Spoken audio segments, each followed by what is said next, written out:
Ils réclament une meilleure inclusivité et un statut de fonctionnaire. À Reims, les accompagnants des élèves handicapés, les AESH, ont clôturé aujourd'hui leur semaine d'action, une dernière mobilisation devant le rectorat pour tenter de marquer les esprits. Cécile Benazik et Teddy Caruel sont allés à leur rencontre.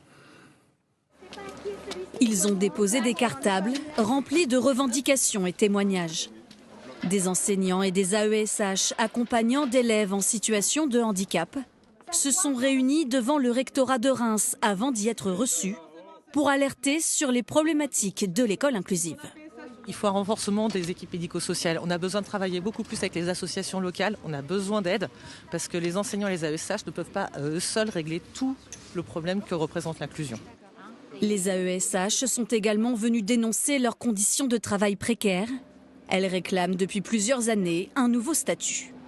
Nous voudrions que les AESH puissent bénéficier d'un statut de fonctionnaire de catégorie B dans l'éducation nationale afin d'avoir des conditions de travail, des conditions financières, des revenus suffisants pour vivre de leur travail. De nombreux AESH sont à temps partiel et vont toucher environ 800 € pour 24 heures de travail par semaine. Céline Neurenhausen, elle, fait partie des rares à temps complet. Pour un contrat de 39 heures, elle gagne un peu moins de 1 600 € et accompagne cette année 5 élèves dans ce collège rémois.